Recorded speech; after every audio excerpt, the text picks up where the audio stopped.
C'est un téléfilm que j'ai vu, qui m'a beaucoup plu, qui était sur un thème fort. Faut resituer, c'était en 2004. Quand c'est sorti, on ne connaissait pas encore l'existence des prisons d'Abu Ghraib, Guantanamo, enfin tout ce qui s'y passait. Et pour les États-Unis, c'était les États-Unis contre les méchants irakiens. On ne torturait pas, il n'y avait pas ça. Donc je trouvais courageux ce thème-là. Et j'ai une profonde dilection pour les sujets qui traitent de leur temps et qui traitent de l'humain. Et j'aime beaucoup Sidney Lumet depuis très longtemps parce qu'il a tout le temps des thématiques assez fortes, assez politiques, assez coups de poing, qui justement parlent du moment. Donc c'est un instant T dans notre histoire ou dans celle des États-Unis. Et donc du coup ça m'a passionné. Et je me suis dit tiens, quand j'ai vu ce film où il y avait beaucoup de scènes extérieures, où il y avait ces deux interrogatoires en parallèle en Chine et aux États-Unis, avec les mêmes dialogues mais des méthodes qui changeaient. Alors eux, il y avait beaucoup de scènes extérieures aussi, où les gens voulaient savoir, les familles voulaient savoir ce qui arrivait aux gens qui étaient à l'intérieur des cellules. Mais je me suis dit, c'est profondément théâtral cette partie-là, la partie huis clos. Donc je me suis dit, voilà, si je pouvais avoir les droits de ça pour pouvoir l'adapter au théâtre, ce serait absolument merveilleux. Alors Tom Fontana et Sidney Lumet, ça a été beaucoup plus facile que ça peut se passer en France. En France, quand on veut accéder à quelqu'un, on n'a pas accès à la personne. On passe d'abord par la secrétaire, qui dit tu appelles de la part de qui, et souvent on n'arrive jamais à rien. Parce que si on n'est pas dans le réseau, si on n'est pas dans les connaissances de la personne, on n'arrive à rien faire, malgré les idées qu'on peut avoir. Et on a beaucoup de créateurs, qu'ils soient auteurs, réalisateurs, acteurs, qui sont formidables. On a un vivier de talent incroyable en France. Et la France meurt un petit peu de ce népotisme. Donc moi, je suis allé au culot. J'étais sur IMDb Pro, j'avais ma fiche, j'ai regardé qui étaient les agents de qui. Et à l'époque, je suis remonté jusqu'à l'agent de Sidney Lumet.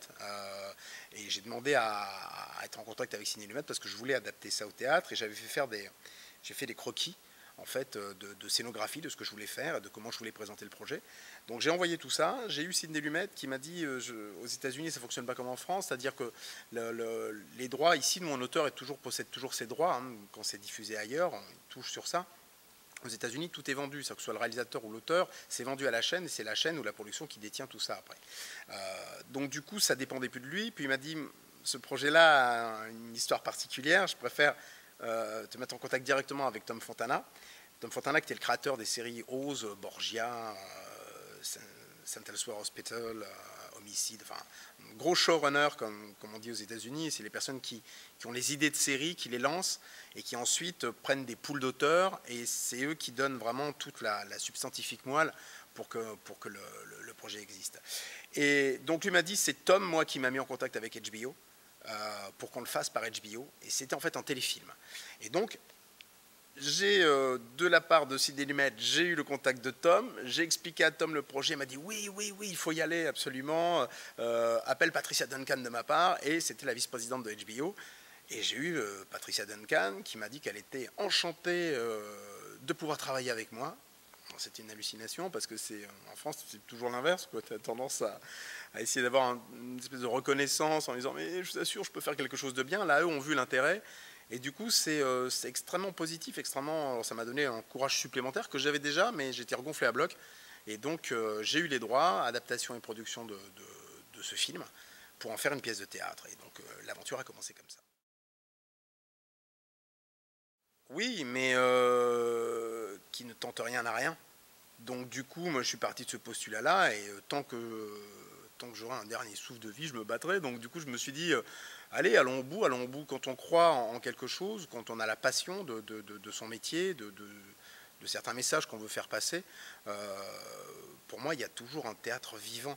Et je voulais, moi, créer un théâtre vivant qui parle de son temps et qui donne envie aux jeunes ou aux plus habitués au théâtre de venir au théâtre, découvrir, prendre la même claque, on va dire. Donc ça a été, oui, un challenge. Déjà, alors, bizarrement, ça a été plus facile d'avoir les droits et d'être en contact avec ces gens qui étaient pour moi des sommités que d'arriver ensuite à convaincre des théâtres parisiens et autres de monter un tel spectacle qui traite de l'abus de pouvoir, la torture, la privation de liberté, par le biais de ces deux interrogateurs en parallèle. Mais ça va bien au-delà, c'est-à-dire que ça traite vraiment de l'abus de pouvoir et tout le monde peut s'y retrouver, tant sur l'abus de pouvoir au travail, tous les jours dans notre société, ça peut être dans le couple, ça peut être sur la sexualité, la différence de couleur, tout. Donc du coup, je trouvais que ce thème et cette pièce était un formidable terreau pour pouvoir mettre une petite claque comme ça aux gens en disant attention, réveillez-vous, la liberté c'est quelque chose d'extrêmement fragile, il y a des droits acquis qui sont aussi extrêmement fragiles, qu'on a eu du mal à acquérir et qui du coup maintenant qu'il faut préserver et peut-être aller même au-delà. Donc c'était un combat vital pour moi ce spectacle. Mon casting s'est fait, il y avait la première évidence c'était Véronique, parce que c'est une actrice que je connais très bien et qui a cette capacité et ce courage à avoir à la fois une sensibilité à fleur de peau et qui est une vraie gladiatrice. C'est une personne qui y va et qui est, je souhaite à tous les metteurs en scène de travailler avec elle. Elle a cette... déjà, c'est une personne qui travaille, c'est-à-dire qui va sur un personnage, qui va le travailler psychologiquement, qui va fouiller, qui va... Donc quand elle arrive, elle est déjà nourrie de plein de choses et on arrive facilement à construire ensemble. Alors,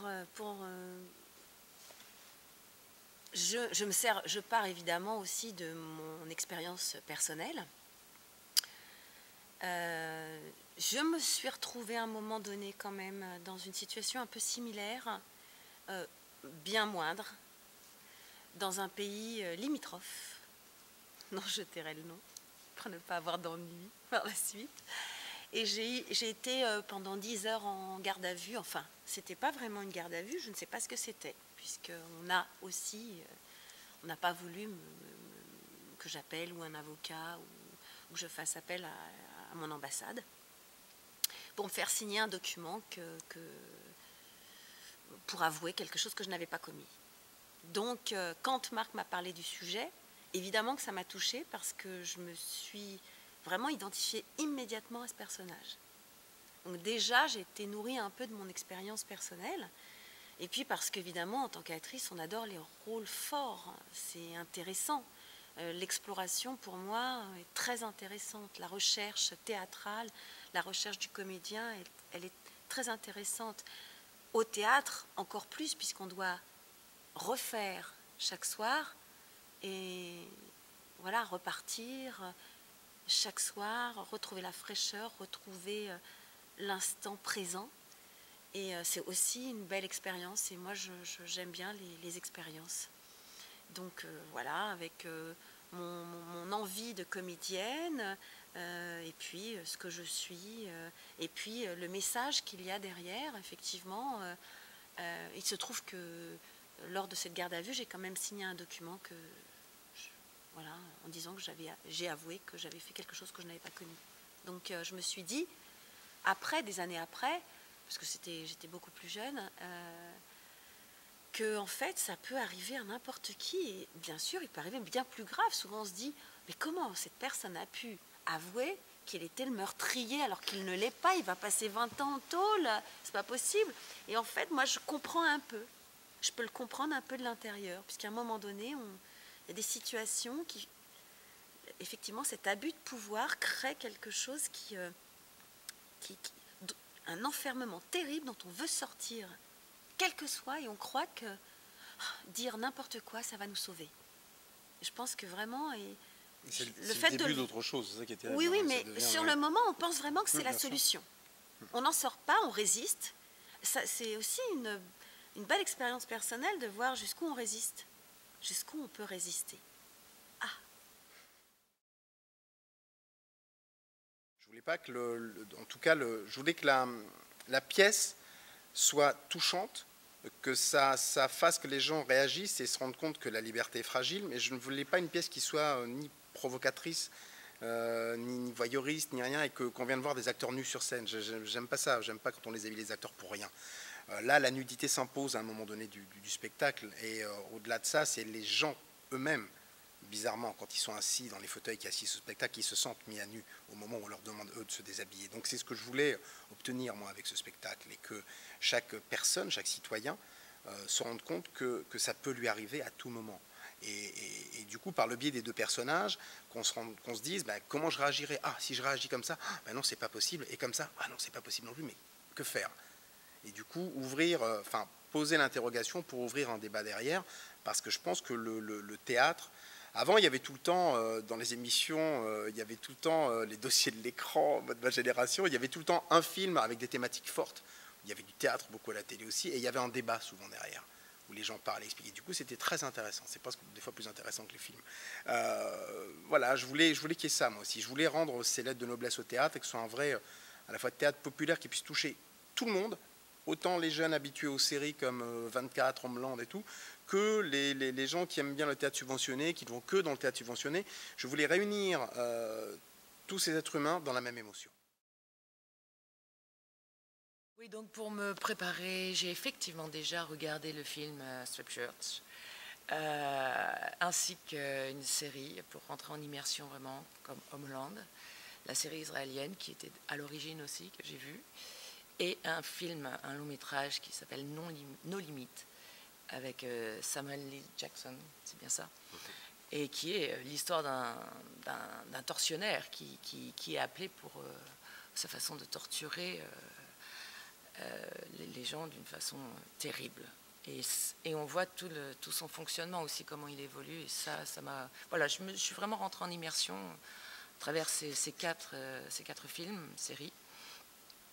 Et puis après, pour me préparer, après c'est du ressenti à travers ce qui est dit, etc. Donc ça a été un long travail et je vais être très longue si je devais vous expliquer comment. Voilà, oui. Alors j'ai vu le film Strip Church qui a inspiré la pièce. Maintenant au niveau de mon travail d'acteur, ça n'a pas trop influencé la chose parce que Marc a une vision assez définitive sur le personnage qu'il voulait que j'interprète, le personnage du chinois donc.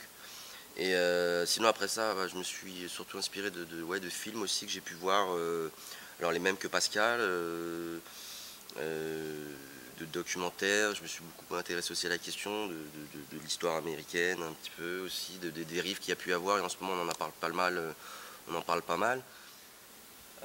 Je joue le personnage de Saïd qui est accusé d'avoir des liens avec des potentiels terroristes. Je n'ai pas vu le film Strip Search qui était réalisé par Sidney Lumet. J'ai essayé de m'inspirer bien sûr de beaucoup de films que j'ai vus sur la torture, sur ce genre de situation, comme il y avait beaucoup de documentaires sur Guantanamo et tout ça. Après, en tant que Tunisien et un arabo-musulman, ça me touche beaucoup ce genre de sujet parce qu'il y a un délit de faciès, parce que tout simplement on est barbu, on est censé être musulman radical. Et du coup, j'étais moi-même sujet de ce genre d'amalgame. Et du coup, voilà, j'ai essayé de travailler là-dessus, d'être vraiment innocent et que les gens te regardent bizarrement parce que tu as une barbe.